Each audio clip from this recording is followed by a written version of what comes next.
Hello, beautiful people, and thank you for joining us here for our second grad chat for CU-GARS 2018. Tonight, we're going to be chatting about the pre-CU-GARS process. So we're going to be giving you all the great information that you need to know as far as attending GARS, about interviews, all the fun things that you're going to experience while you're here, and also just some preparation just to get you ready for attending GARS tonight. So again, we have some amazing panelists. We have student panelists that are either members of the first year or the second year cohort. And we also have a special guest joining us here tonight, and I'll let her introduce herself in just a moment. I want to reiterate that CU-GARS stands for Clemson University Graduate Assistant Recruitment and Selection. All righty, so without further ado, I will go ahead and let our panelists introduce themselves, and I will let Brooks start us off. Hi, everyone. I am Brooks Artis. I am a second year in the program. I went to NC State University in Raleigh, North Carolina, so go Pack. In my assistantship, I am a graduate community director for a first-year community here with University Housing and Dining. All right, everybody. My name is Gayla Bell. I'm a second year in the program as well as over here with Brooks. My undergrad, I went to the University of West Georgia in Carrollton, Georgia. Go Wolves. And my assistantship is I'm the graduate assistant of recruitment and selection in University Housing and Dining.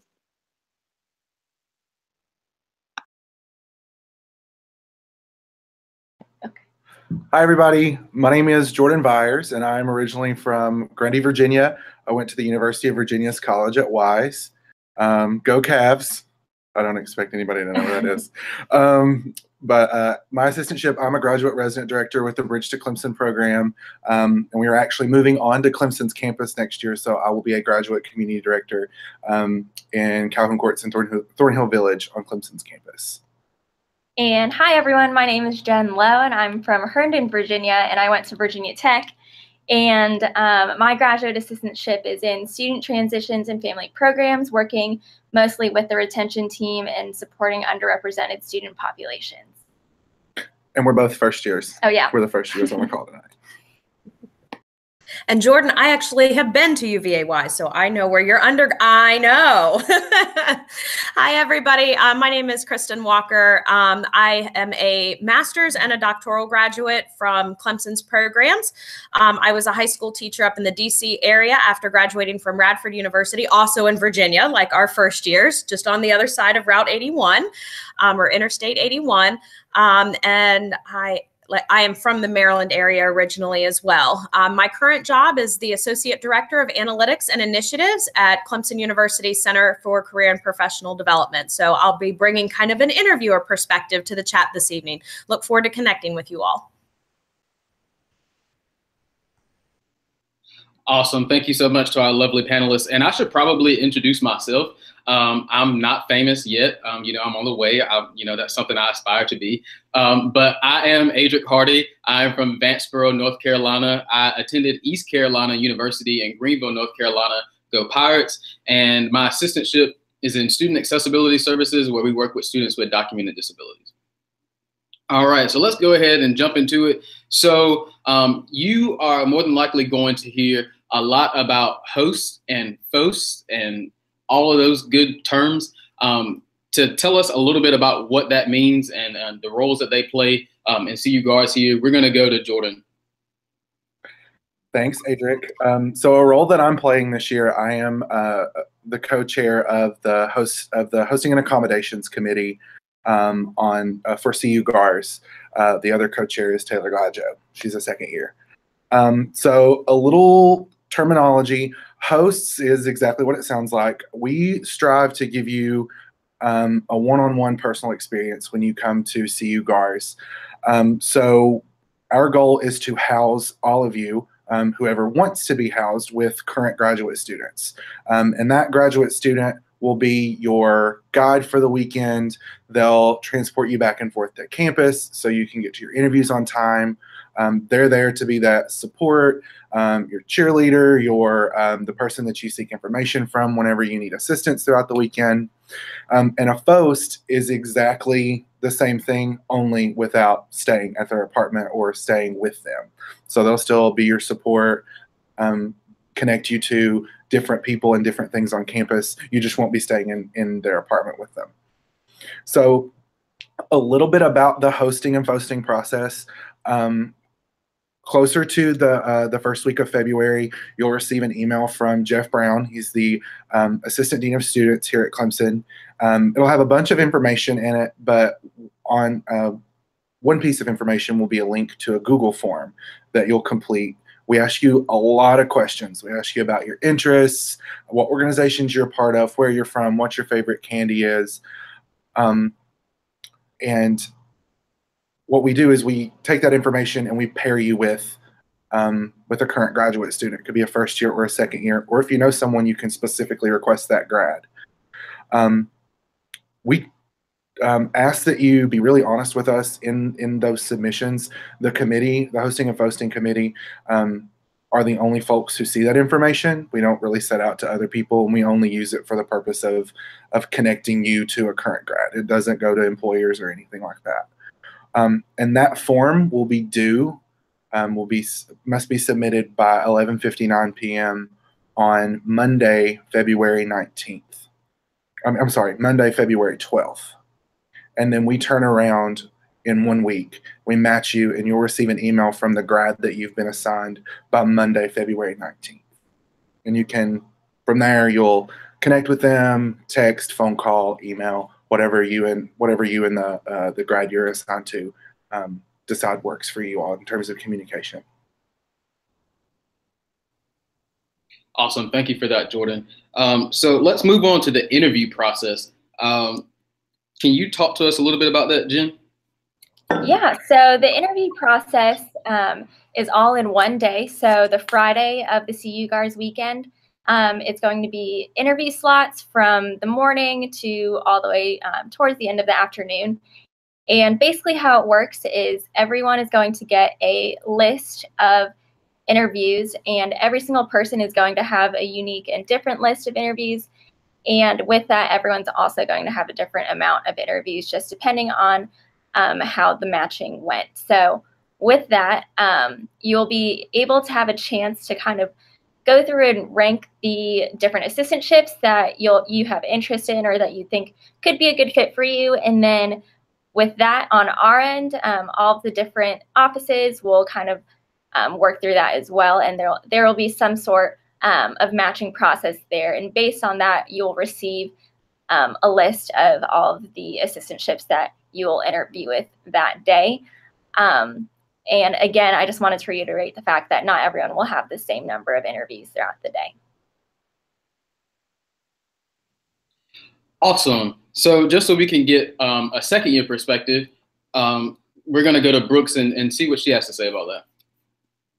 Yeah, so Jen covered a lot of it. One thing that is important to know that once you get your interview schedule, sometimes a lot of offices have a lot of open positions or still have interview slots. So during the opening program, there will be someone that comes up and kind of talks a little bit about like, hey, these are the positions that are still open. The employers will have their own little spiel about what their grad assistantship is. And then you actually have the opportunity to text in and potentially add a interview to your sheet.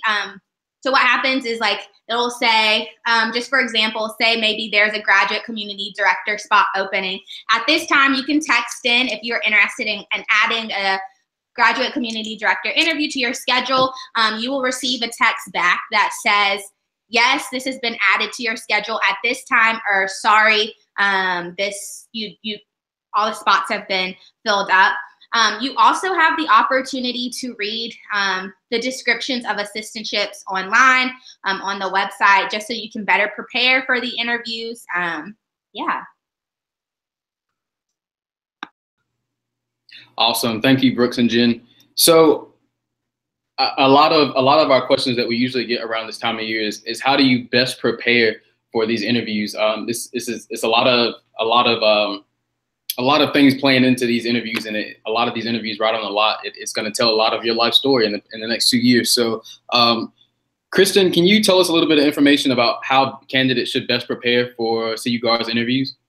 Sure, absolutely. And if any of you are preparing to graduate from school and your peers are starting to interview, I know we just got done with a whole week of career fairs and after fair interviews at Clemson. So you'll end up having some of those same feelings that some of your peers may have. But of course, that's going to be a little bit different since you're applying to graduate school rather than, to a full-time opportunity. So when you are looking at all of those position descriptions that Brooks was talking about online and reading those, you're indicating which positions are of interest to you. And during that process, you're actually going to only upload one version of your resume. So I'd like to make sure that you know that where normally my advice for students applying to positions is to tailor your resume to each individual position and use some of the language in the position description, you don't have to do that. And you are not expected to tailor your resume to orientation versus fraternity sorority life versus the career center versus an academic advising job, because there's only going to actually be that one version of your resume that's going to be uploaded to the system. So that way, what's kind of going on behind the scenes is everyone that is interviewing on kind of the employer or the Division of Student Affairs and Academic Fair side is we see everyone's resume and then we download who we are interviewing with.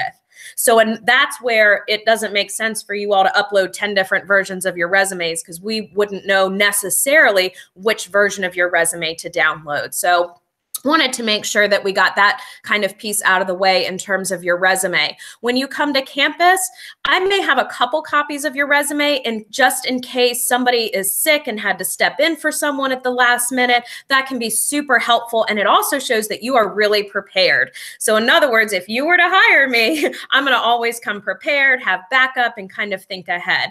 So I would have a couple copies, but you're not going to be in some sort of networking environment where you're having to hand it out or go up to tables and hand it out immediately, in other words. So also at that time, you're still not expected to tailor your resume. But if for some reason there is a glaring error or there's an award that all of a sudden you found out about within the next week that you want to make sure that folks know about, you could bring an updated version of your resume and hand that to the interviewer and say, I was just, acknowledged for X, Y, and Z, or I was just appointed to a certain position or elected to a certain position, or if you are working full-time right now and coming into the program and just got a promotion or acknowledged, anything like that, feel free to bring that updated version because it can draw attention to that great new accomplishment that you may want to share with folks. So those are a couple little things in terms of the logistics of the resume. One thing in terms about thinking about that resume that you're going to be uploading is we are not expecting you that if you were to interview with me, which I'm not interviewing anybody unless everybody in my office were to get sick all of a sudden at the last minute, we would not expect you to have tons of career services position to work in our office. We basically just want to know, are you teachable? Are you willing to learn? So just talk to us, during the interview and showcase in your resume and those bullet point statements, what are those transferable skills? So think about things like communication, teamwork. So look at those position descriptions that you see listed on the website and look for some of those transferable skill terms like problem solving or critical thinking or being able to multitask, and think about how can I integrate some of those transferable things that it doesn't matter if I'm a graduate community director or an academic advising, I need you to be able to communicate or I need you to be able to solve problems, right, Adric?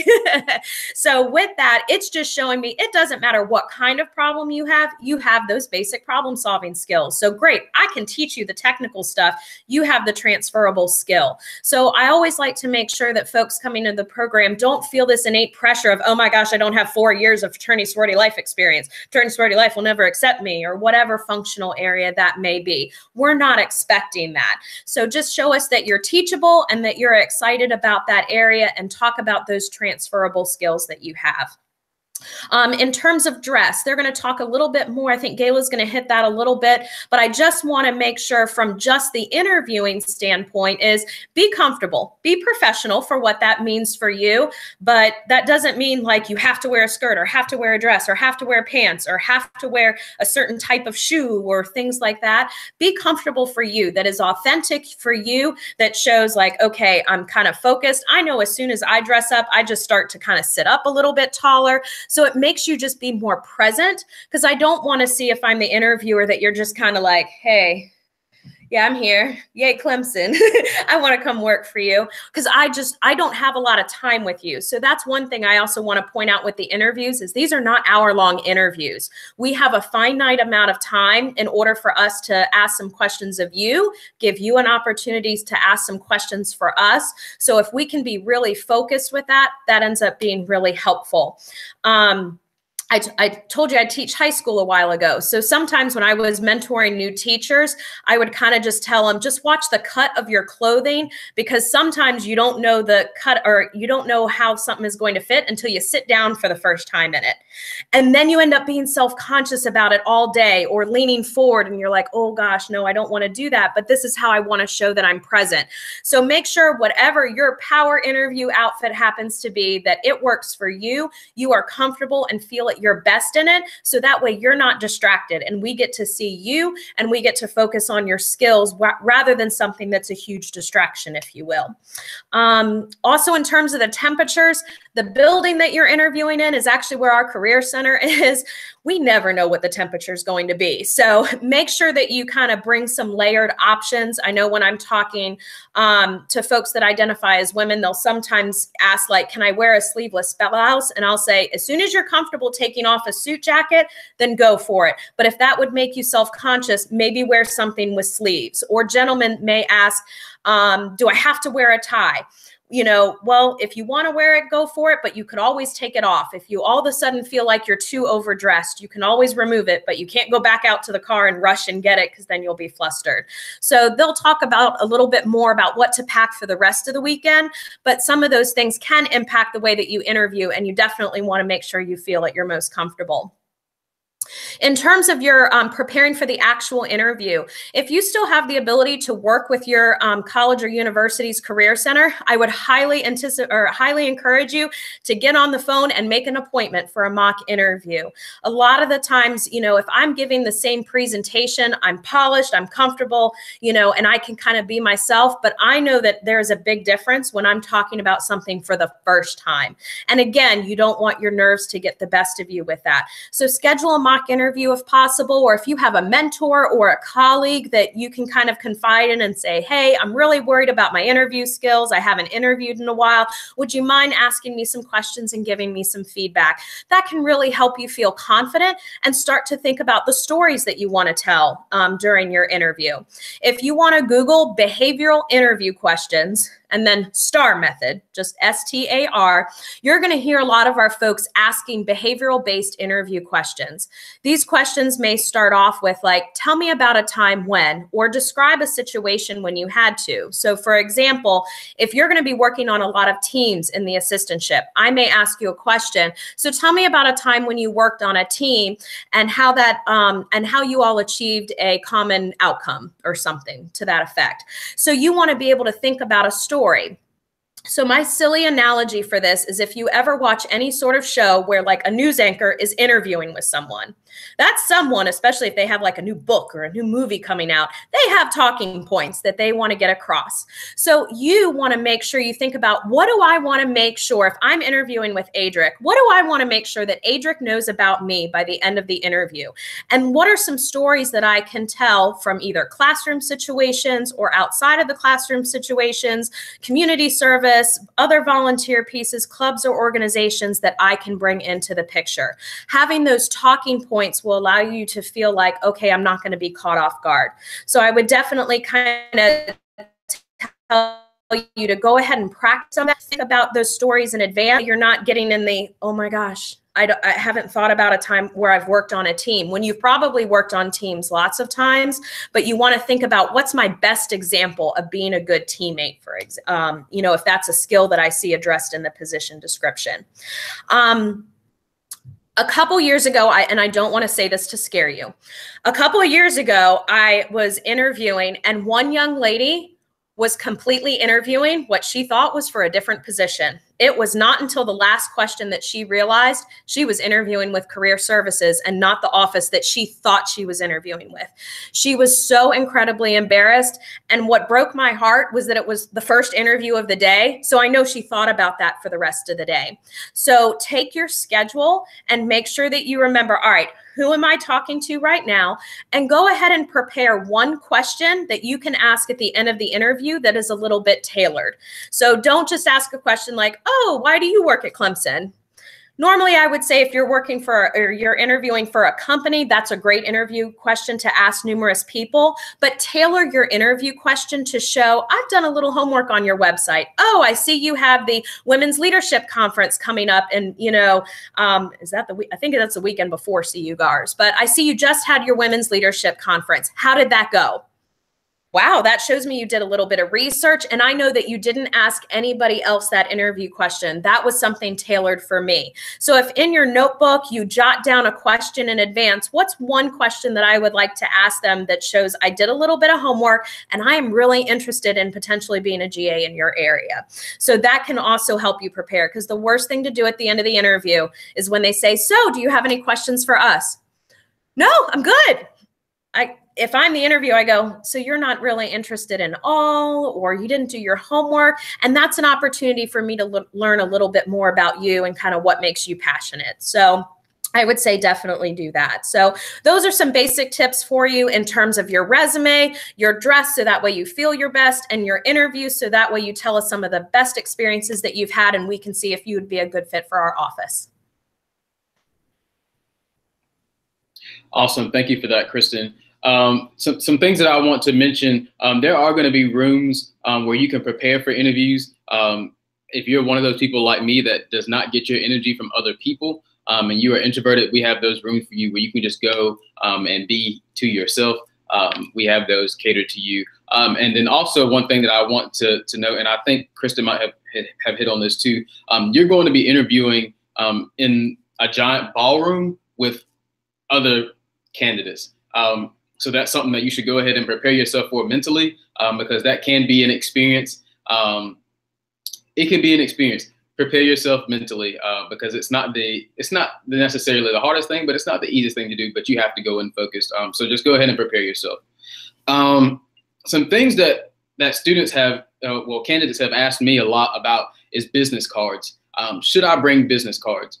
I brought business cards. My friends would also describe me as extra, but that's up to you. But I also think that it's a good selling point. It makes you look good, and it's a really good way to connect too. It's a really good way to network. If you don't have the time to sit and talk, here's my business card. One thing that I would say, maybe not have business cards from your undergrad, because you won't be attending undergrad after that. Awesome. And then also thank you notes. Thank you notes is a really good way to just say, hey, I was really invested in that interview. Thank you so much for taking that time out to speak with me about that. Awesome. So let's talk a little bit about travel. Gayla, what would you recommend for out-of-state students travel plans to CU-GARS? Yeah, so as far as traveling goes, the first decision you really need to make is, am I going to fly or am I going to drive to Clemson? Now, it really depends on your preference and that decision you make there. If you do fly, we have everything prepared for you to make it an easy transition here to Clemson. I will go into, if you do decide to fly, what we offer for you as far as transportation to Clemson. So if you decide to fly, you can fly into one of two airports. You can fly into Charlotte International Airport, or you can fly into Greenville-Spartanburg International Airport. Charlotte is a little farther from Clemson University. It's about 2 hours. Greenville is probably about 45 to 50 minutes away from Clemson University. When it comes to times, so flight times, I will let you know that we will be picking up in Tiger Transit vans at Charlotte International Airport at both 1 p.m. and 3 p.m. We will also be picking up at Greenville-Spartanburg International Airport at 1 p.m. and 3 p.m. So please, note that. We'll also be sending out things to your email, so that way you know and have those down as far as times that we will be picking you up from the airport. So if you fly in, There's no reason to rent a car unless you want to drive down to Clemson. We will have those airport shuttles for you. Now, one thing I want to note about the 3 p.m. shuttle from Charlotte is that when you are coming back from Charlotte on the 3 p.m. shuttle, you probably will want to be in your business casual attire. So that would mean you either change at the airport once you get to the airport, or you wear it on your flight, your business casual, and you come in, because once you get to Clemson, things will be starting up right at 6 o'clock as far as opening programs go. So that's something to note. When it comes to Greenville, if you come in at 3 or 1, you are going to have time to change clothes. That is a pretty quick trip, unless, of course, traffic or something like that happens. But that's how that will go. As far as driving, feel free to drive if you would like. We will have parking here for you at Clemson. But one thing I want you to note is that when you park your car here at Clemson, you will not be able to move it from the C1 parking lot unless you move it to someone off campus, to an apartment off campus. You'll only be able to have a pass for the C1 parking lot. Arrive, I would recommend arriving as early as 1 o'clock. You can arrive, and then we'll start tours around campus for you to see the campus. Or if you have to arrive any later, I would not get here. If you were driving time, I would not plan to be here later than 5 p.m. because our opening programs start at 6. It'll be good for you to be here and be prepared, and that gives you a good cushion hour for when you're driving and anything happens on the road.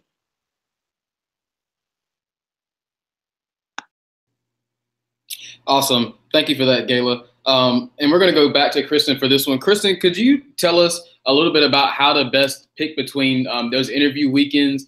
For those of us that have multiple weekends that we're going to be interviewing, they kind of coincide with the same few days. Could you kind of tell us a little bit about how to choose between those? Sure, absolutely. And Jen is going to talk a little bit more about how you're going to make your preference or your selection of kind of your top assistantships, but this piece can kind of go into that a little bit.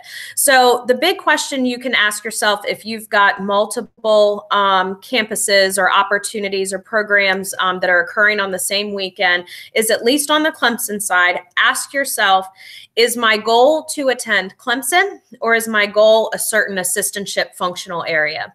So in other words, if I'm applying to XYZ program that's on a different campus, and I think I have a really good shot in my top functional area, and I don't know if I have that same shot at Clemson, your question is my goal the functional area, or is my goal the academic program?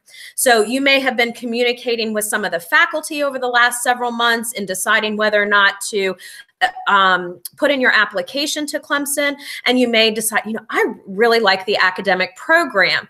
The reason why that is my question of Clemson or the assistantship is our program allows you to have 3 field experiences, and you may have heard about that or seen that online or talked about that with a current student or one of our faculty members. So in the spring of your second semester, so our first years that are with us this evening, they're in their practicum semester right now. So they are taking some other classes. They have their assistantship that might be between like 20, 25, or 28 hours a week. And then they do a 100-hour practicum experience. I like to distinguish the difference between practicum and internship as breadth and depth. So in other words, practicum, I'm kind of getting a breadth of experience. I'm not going real low with it. I'm not going deep. So I get to kind of know a little bit about a lot of pieces of the office, but I'm not really digging my teeth in and learning a lot and kind of having a lot of ownership over a lot of stuff. Because 100 hours a week, if you think about that, really isn't that much. That might be 5 to 6 hours a week over a 15-week semester. So that can go by pretty quick. You will also have 2 150-hour internship experiences. That extra 50 hours, believe it or not, allows you to go deeper, because now we're talking about 10 to 12 hours in a certain place. Different experiences can be at Clemson. They also may not be at Clemson. So one of the great things about our university is we have a good diversity of institutions in a very close proximity to our campus. So we have religious faith-based institutions close to us, private institutions, smaller than a Clemson University campus. I've even known folks do a internship where they might go one day a week down to Athens, Georgia, to the University of Georgia. They've also gone to, the school up in North Carolina in the mountains is not Asheville, but it begins with a B. They've gone there where they actually went up on Friday and did weekend programming with students and then drove back on Sunday, and the institution even allowed them to stay in a residence hall room. So they didn't even have to put themselves up. So we have a lot of great experiences to get you those internship experiences, which means if my top assistantship area is in, or a choice is in a certain area, and I don't get that offer from Clemson, I could still get an experience in there with one of my field experiences. So if my goal is to attend Clemson, I still have some flexibility to make sure that I get the experiences that I want in functional areas as well as institution types. So you have a lot of flexibility with our program, which isn't the case in every other student affairs, counselor ed, higher ed administration type program. Sometimes you're more limited in those field experiences, which means your assistantship is very important. So ours just varies a little bit. So I would ask yourself, is attending Clemson and our academic program, did you make a connection with the faculty? Are you really interested in the courses that you would be taking and the options that you would have in those field experiences? Or is a certain functional area and you have a really good feeling that you'd be able to get what you want at another school? So that would be how I would make my decision. That may not be the best approach for you, but it's one way to think about it that might help you make that distinguishing piece. There really isn't an option to kind of do an all Skype, with all of your interviews. As Adric was talking about, the way the interviews are structured is we're in one big ballroom. So imagine lots of rectangular tables and a lot of da-da-da-da-da while everyone's kind of interviewing. So to bring up a computer and then all of a sudden have to bring in Wi-Fi and earphones, that's a really big distraction. And there's just not an opportunity to go to a separate room and then make sure that everybody's still on time with the rest of the interviews. So if you're having concerns or wondering if there is a way to Skype, I would encourage you to contact Jeff Brown. I'm pretty sure there's not too much wiggle room there. And plus, you're not actually getting the full experience of Clemson. So we would hate for you to accept something, get here and go, this really isn't a good fit for me. And hopefully if you have communicated with the faculty, that is a word that you've heard a lot, is they want to make sure that if you are coming to Clemson, that it's a good fit for you and a great opportunity to learn, get your feet wet in a lot of different areas, and get the experiences that you're looking for to be a student affairs practitioner. So those would just be some things that I would think about with that. Awesome. Thank you for that, Kristen. So we're going to move on to, we'll kind of move back to what to wear, because I think Kristen touched on this a little bit, but it's one of my favorite questions, because if I can't do anything, I can dress. I can dress. So I'm going to throw this one to Gayla. What to wear? What do you pack? All right, everybody. So when it comes to what to pack and what to wear, it's really up to you about that, what makes you comfortable as far as what you decide to wear as far as outfits. So I'm just going to sort of give you some parameters about maybe some of the ideas you should be thinking about outfits to bring. So when it comes to attire for Friday for your interview day, Kristen already talked about this a little bit, but it's professional attire. Now, what might be a professional attire to you might be different from someone else. Like Kristen said, it's really what makes you comfortable and makes you unique and what you're comfortable in. Me, a navy pantsuit and some Oxfords, and I'm ready to go. I'm professional. But for some people, it might be a dress skirt suit and some high heels or whatever, and that's the route you go. Or for men, a tie or no tie. It's really up to you on that. So I would bring one business professional outfit. Another two outfits I would bring. I would bring two business casual outfits. I would bring that for the Friday when you get there for the evening programs. Thursday when you get there for the evening programs, and then for Saturday morning as well. And when it comes to casual outfits, I would bring 2 to 3 casual outfits. Now, casual can be like this Clemson sweatshirt here, a pair of jeans, or it could be a South Carolina sweatshirt wherever you go. You will want to make sure that you bring something from your undergraduate institution to wear for one night. And Brooks is going to mention a little more about that here in a little bit. But that's something you want to be sure to pack as well. As far as shoes, I'm going to tell you, Clemson's got some heels. So, like, and I mean like heels. So you might want to be careful when it comes to heels, ladies and gentlemen. Whatever you want to wear, but make sure that you're going to be comfortable when you're walking all around campus. Laptop, I would bring a laptop, tablet, so that way whenever you're sitting there right before interviews, I brought my tablet. I could look at position descriptions for that interview that I'm going to be interviewing for next. Like Kristen said, I didn't want to walk in and interview for the wrong thing. Something else, you need to bring note-taking materials. So that way, if you're in the interview there and you're wanting to jot down a question real quick, you can jot that down with some notes, and so that way you can ask it at the end. I would pack a jacket. Here at Clemson, the days can be mighty hot in February, and the nights can be very cold, and vice versa. So I'd make sure to pack a jacket for sure. Just something to remember while you're here. While you're here is that Clemson is a smoke-free campus, so keep that in mind when you're packing your bags to come here. What else do you think, Adrian? Yeah, that's great. For those of us that identify as males, I would say, similar to what Gayla said, just present your best self. These are going to be interviews where, first impressions matter. And as much as I hate to admit it, a lot of that comes from presentation.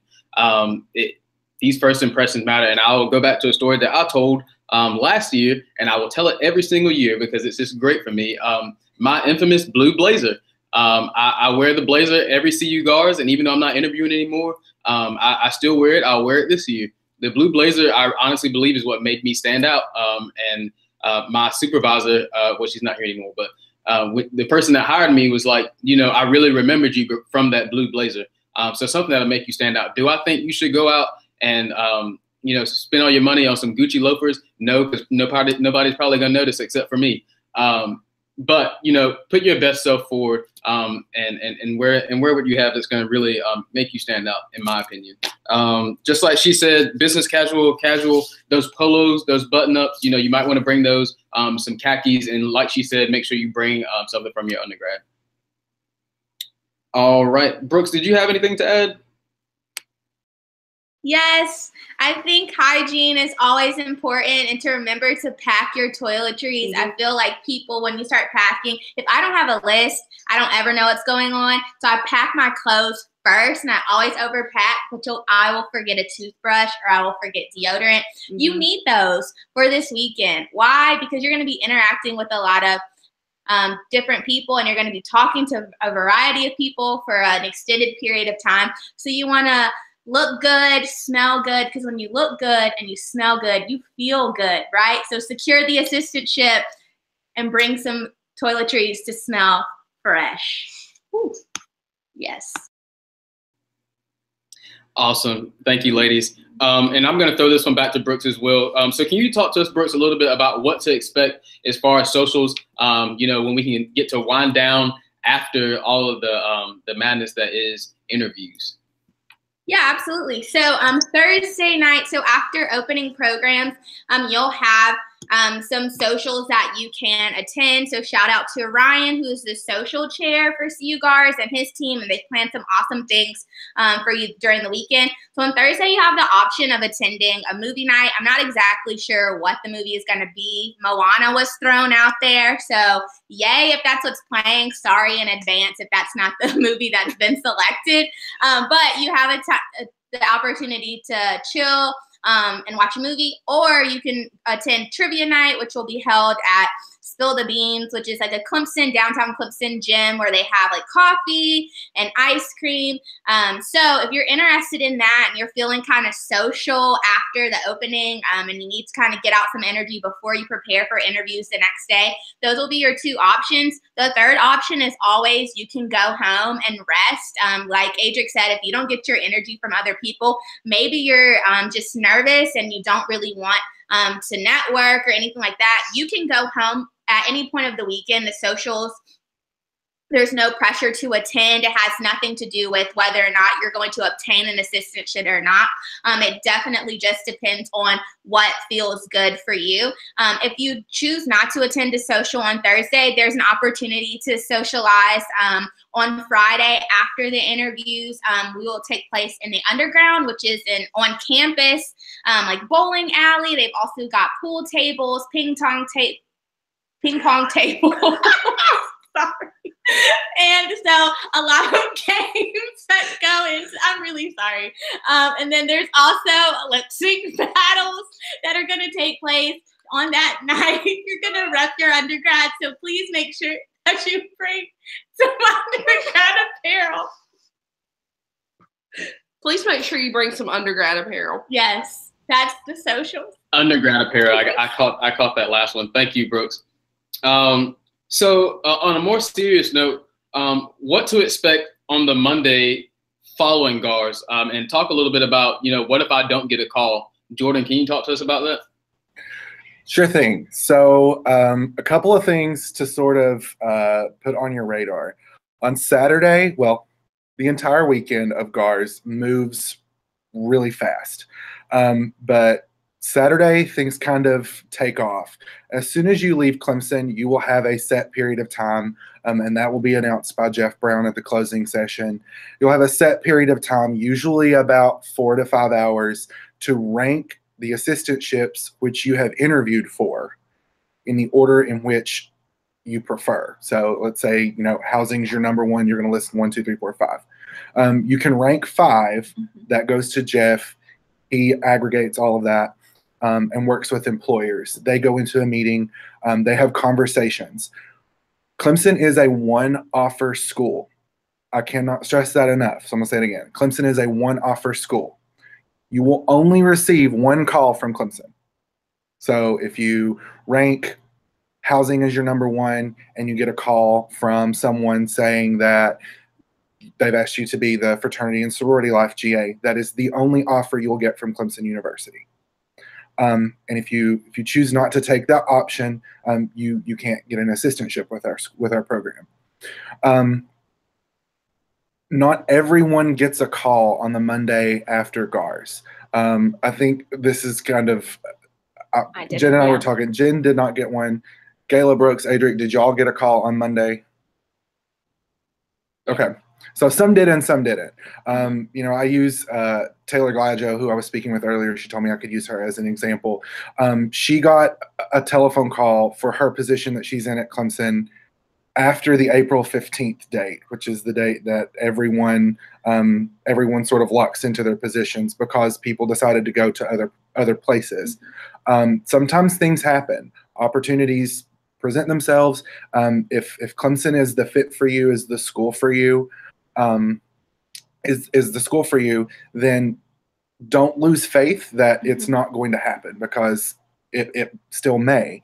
But I do have one caveat. Don't spend all day on Monday and that next week, watching your cell phone like a hawk. Take some time for you, self-care, unplug, because you've just had a really long weekend, a really long 3 days. Don't spend time thinking about those telephone calls, because not everyone's going to get that call on Monday. It can be sometime that week. It can be sometime in the next few weeks, or it took me 3 weeks. Yeah. Took Jen 3 weeks. And you're also going to be able to still talk with us current grads. We don't know anything about that process, and we can't answer those questions. Our employers deal with all of that. But we're here to support you even after the CU-GARS process. So you'll still have our cell phone numbers, our emails, and y'all can reach out to us and ask us questions. And, you know, if you just need to vent, you know, if you're stressed out, trust me, we were there. Yep. We're here to pay it forward and help you all out as much as we possibly can.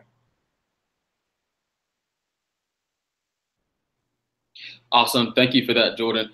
Jordan, you mentioned an April 15th deadline.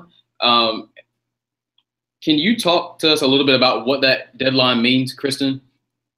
Yeah, absolutely. So April 15th is a deadline that is established. There's a graduate school association across the country where you're not required to sign on for it, but a lot of institutions, graduate schools will sign on to it. And what that basically means is that we are saying we are not forcing you to make a decision before April 15th. I have no idea why it's April 15th. I think it's funny because it's also tax day, but whatever, or if it's easier to remember. But that's what that April 15th is. So if Jeff Brown or Amy Gamble, Jeff Brown is typically the one that's going to call you if you have an assistantship outside of housing. Amy Gamble is typically the one that makes that call if you've received a housing position. So if you've received a call from them, they'll say, this is your one offer, like Jordan was saying, from Clemson University. You have until April 15th to let us know. But what we do hope is you're not going to string us out, you know, until April 15th and just go, oh, I don't know how to tell them I don't want to come to Clemson. If you really know that you would not like to come to Clemson and it's not a good fit for you, you can just let Jeff and Amy know through that and calling them back, because it's not actually the office that is going to be extending that to you. It's Jeff or Amy that'll be doing that. So you don't have to feel bad that you would hurt my feelings, that you'd be telling the Career Center no, and oh my gosh, I'm going to hurt Kristen's feelings. We had a really nice interview. I just don't, you know, think it's a good fit. So you're going to tell them. They will, you can give them an answer on the spot. We're not going to judge you if you do, and we're not going to judge you if you need a little bit of time. But that's what that April 15th deadline is, to allow you to have time, because you may be going to another campus the next weekend or 2 weekends. And it's not fair for all of us graduate programs to jockey for position and go, who can have their interview weekend first so we can get our offers out first, to put pressure on prospective graduate students to sign on with us first.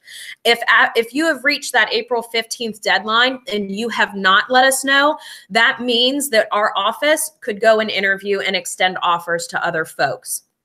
That's basically what that means, is you now no longer have that secured offer. If you haven't let us know by that date, we're kind of, you know, able to start to look for other ones. That is, I have had some folks accept immediately. I've had some folks wait until the day before April 15th. And then that's what we interviewed. So when our grads are raising their hands and shaking their heads that yes, they got a call Monday and no, they did not, it is truthfully the case, and it happens to us. And I see no difference in the quality of my grad and the experience that I had working with a grad student, that if they accepted on the first day or if I got them after April 15th. We have always had phenomenal graduate students, and all of them have gone on to be employed after working with us. So regardless of how we get it, we just wanted to make sure that you knew a little bit about that April 15th deadline. So if another school doesn't explain that, you can ask the question, are you a school that has that April 15th deadline policy where I have until then to let you know to make my decision? Because you may be taking a lot of things into consideration, like cost of living and comparing, you know, your stipend or your salaries and your tuition. So we definitely don't want to put that pressure on you for that. If you end up having any follow-up questions about that April 15th deadline, I would encourage you to reach out to Jeff Brown, since he's kind of our main CU-GARS guru, or the faculty members, because it's an academic kind of agreed upon policy across institutions across the United States. So hopefully that answers some questions that you might have about why that deadline actually is there. Can you talk a little bit about the opportunity to meet our faculty at CU-GARS, and we'll go to Brooks? Sure. So on Thursday night, they will be at the opening ceremony. They'll be probably at a table sitting by themselves, but that'll be your first introduction to our faculty, unless you've done your research beforehand or if you've been communicating with them via email. The next day, which is Friday interview day, they will have panels where you'll be able to have some time with them and ask them specific questions as it pertains to our program, or maybe just about their journey through higher education. We have some really awesome faculty that we're just really privileged to just be taught by them. Some of them are like higher ed celebrities. So definitely don't get like intimidated by them. They are people just like you and me. They just make more money and they've got PhDs. So definitely take time to approach them and talk to them about the program, about their experiences, and kind of what they do here at Clemson.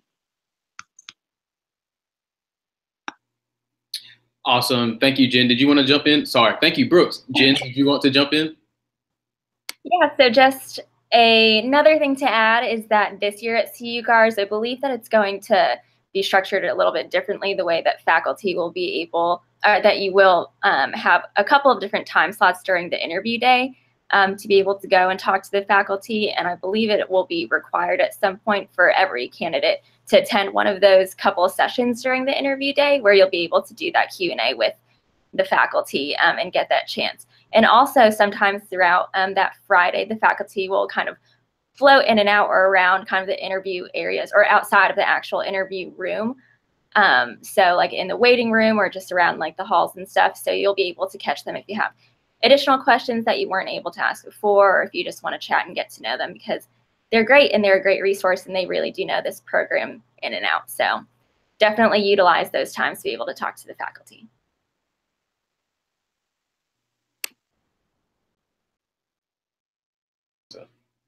Awesome. Thank you, ladies.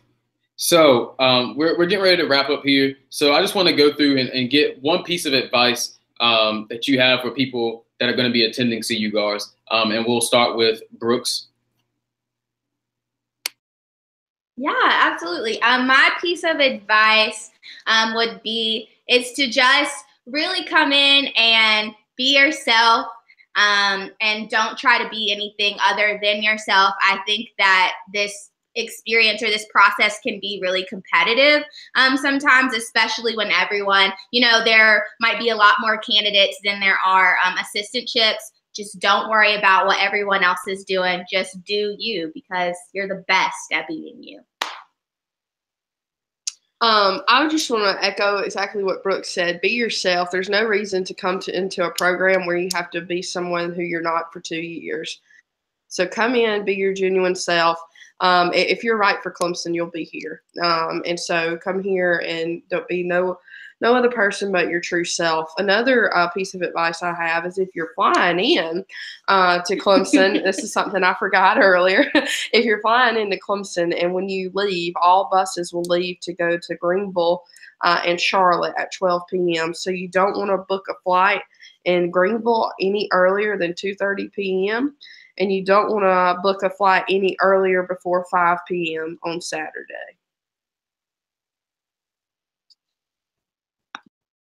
And then my piece of advice is just to echoing them, know yourself, but then also don't be afraid to go and reach out for help or introduce yourself to people at GARS, whether it be current grads or the faculty or their staff members or anyone here at Clemson, because again, we're all here to help make sure that you have the best experience possible and share our experiences with you or give you like little tidbits of advice here and there if you really do need that extra little like piece of encouragement here or there, or if you just have a genuine question. Don't be afraid to ask anyone here, because we're all willing to help you out and make sure you have a great experience.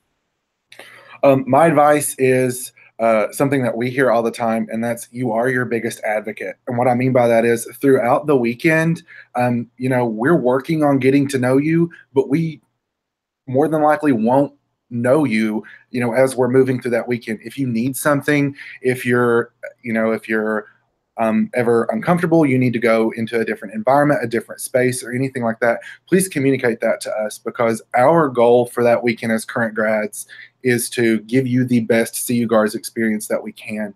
And we can't do that if you don't share feedback with us, as we move through that weekend.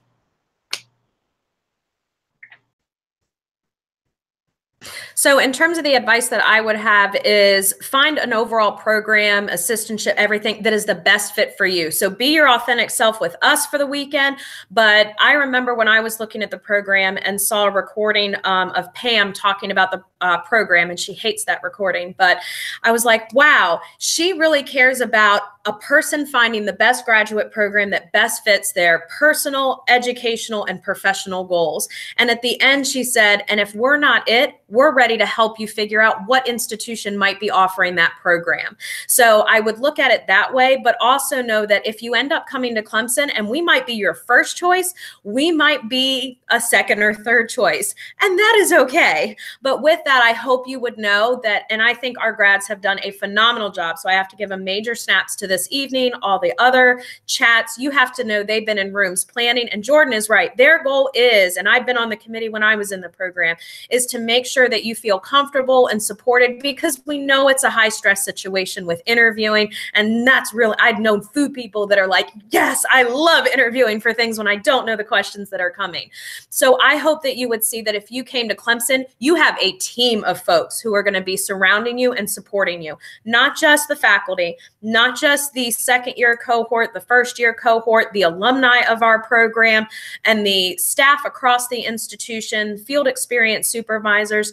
You have literally like a board of directors of people that are ready to support you throughout your time. And you don't have to feel a perfect connection with every single individual person. You'll figure out who your people are, but just know, even if somebody isn't your person, they still want the best for you. And we're going to figure out how can we help you achieve everything that you want to. So find a program that best fits you, but know if you end up coming here, know that you're going to have a team of awesome behind you.